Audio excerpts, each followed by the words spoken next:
Hey everybody, this is Matt and we're out in the paint booth at Texas Toast Guitars. Today I'm going to start our deep dive into the kinds of paints that we use to paint guitars like this. This is a double neck. Let's see, it's got a telly on the top and a strat on the bottom, and it's finished in a color called Disney Gold. It's called Disney Gold because it is the exact same fleet color that I guess Disney uses on maybe their, Cadillacs or whatever Disney has. Maybe that little tram thing that goes to Magic Mountain. Anyway, so what I'm going to do is I'm going to switch the camera over to the area where we keep all of the paint, and I'm going to show you exactly what we use because a lot of people have been asking. So I got a whole bunch of paint here that I want to talk a little bit about. Like I say, I'm going to deep dive into a lot of this stuff, so this won't be the very first video. What you do need to know though is that I don't follow what the groupthink on forums is. It doesn't really excite me. So I'm not going to be talking about any of the conventional stuff that you'll find on like the Gibson forum or the Fender forum or any of that stuff because, like I say, it doesn't really do much for me. What I am going to talk to you about though is stuff that we actually use, stuff that has worked for us in the past. Not a blanket statement saying you gotta use this, but this is what we use. Now, this is about the time where some knucklehead goes, you gotta use nitro to make the best guitar. Whatever. We're gonna get to that in future videos. And then there'll be some other guy who says, how come you don't use this paint? The paint that we use is easily available and it's worked great for us in the past. We've used this paint for several years now and it works great. There's really no need to change now. So anyway, let's get right down to it. We're going to deep dive into the paint that we use. So let's just say for the sake of argument that we have a guitar body that's been sanded to, whatever, it's raw wood and it's ready to go. The very first thing we're going to use is simtek sealer. Now, a lot of guys have asked me, how do I get in touch with simtek? There's going to be a link in the description below. I do not have any juice at simtek. I have to buy it just like you guys do. Their website is a little bit on the old side, so it takes some work to navigate the website. If you have any problems with the website, just call them. They're really cool people. All right, having said that, this is simtek EZ Sanding Sealer, and it actually has a number. It's 2850 if you go to the MSDS sheet on the page. Now, this is polyester resin. Okay, it's not the same poly that you buy. By the way, poly means many. So when people ask me questions that are one word, poly? Well, poly what? This is polyester. Now, this is a bad word in the guitar community, but it doesn't have to be. And I'm going to talk to you a little bit about why.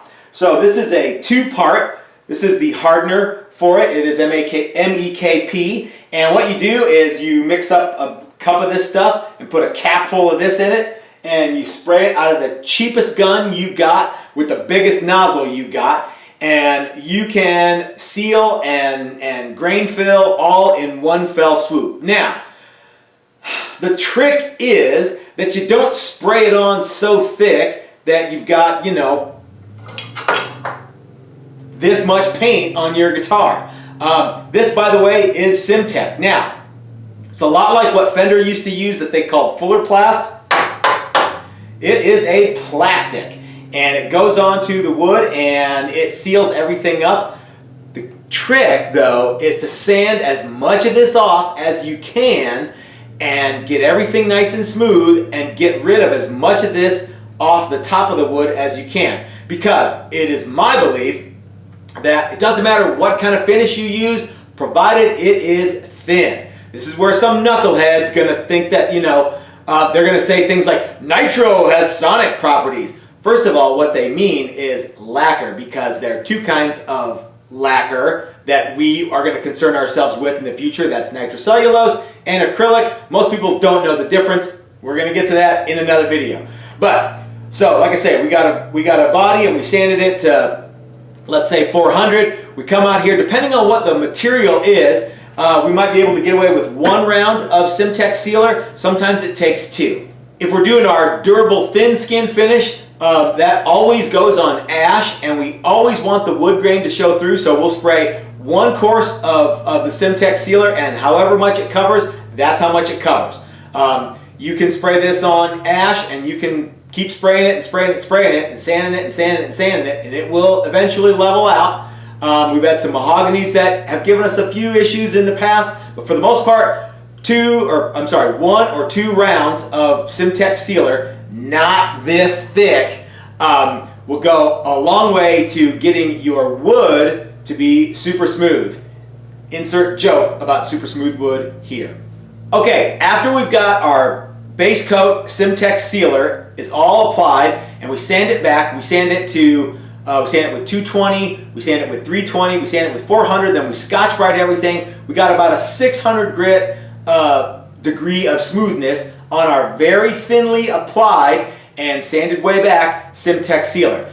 At this point is when we are going to want to spray some color of some kind.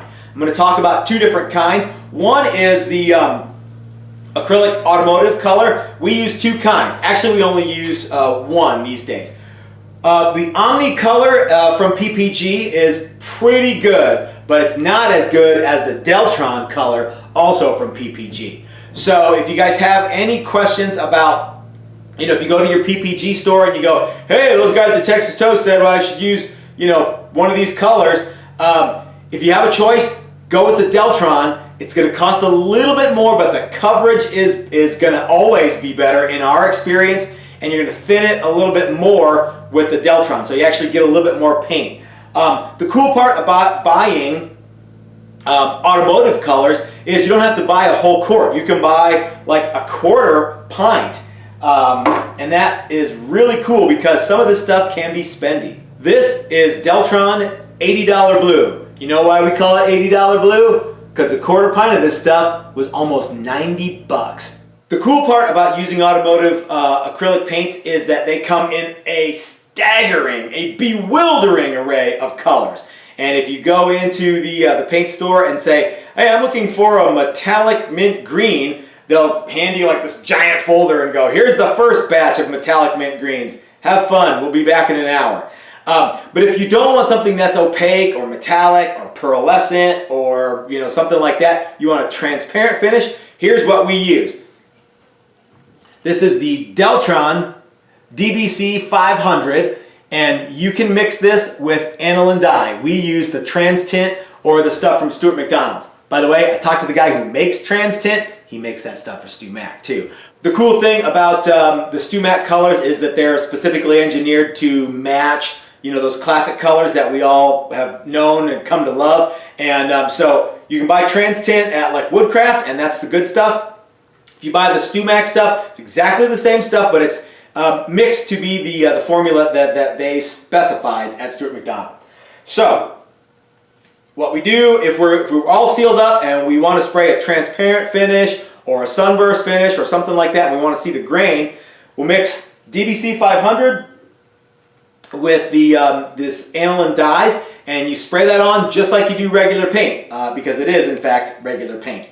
Now some of you might be wondering, well, why would they need an automotive color that has to, that you can, spray translucent dye with?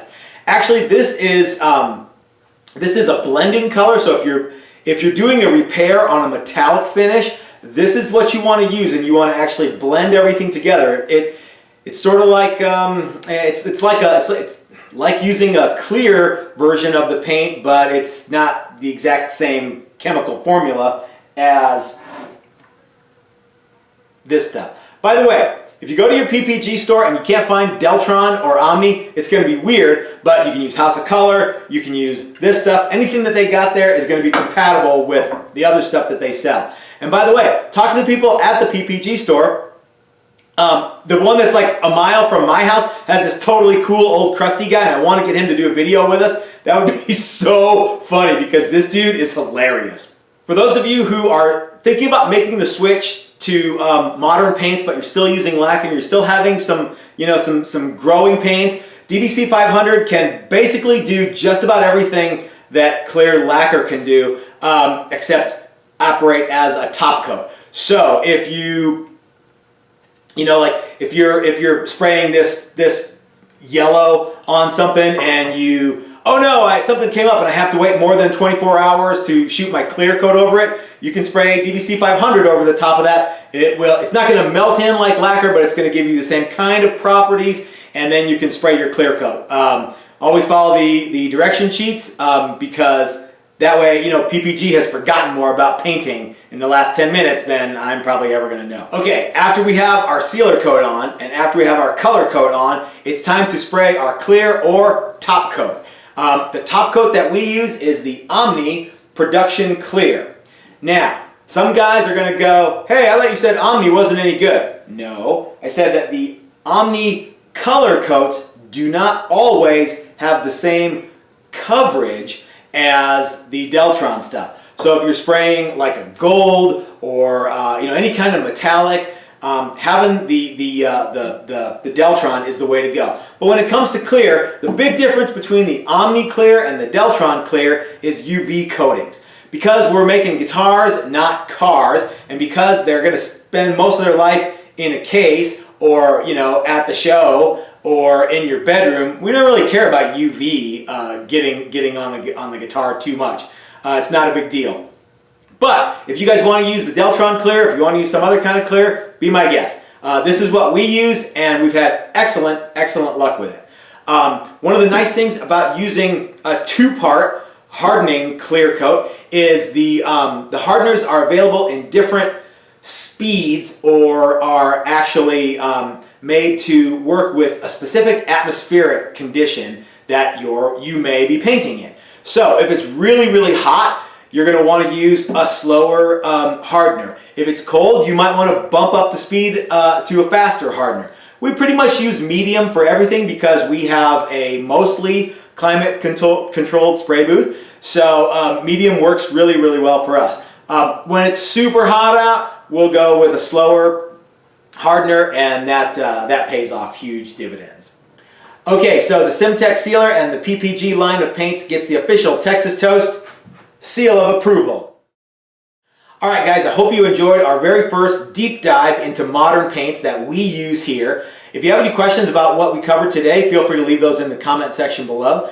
If you like the video and you haven't subscribed yet, I've been getting a lot of messages from people who haven't subscribed, and I'm like, hey, I noticed you haven't subscribed. Go ahead and hit that subscribe button. Give us the thumbs up too. That helps us out a lot. If you appreciate content like this, go over and check out our Patreon page. Consider becoming a member. Even $1 a month sure does help us out a lot. If you can't do that, we totally get it. And even if you can, feel free to share this video as many places as you possibly can, because as you know, we do not take any ad revenue from YouTube, so the AI bots there do not help us out one bit. So, this is Matt at Texas Toast reminding you that if you're so smart, build it yourself. That's what I do. Thanks for watching, everybody.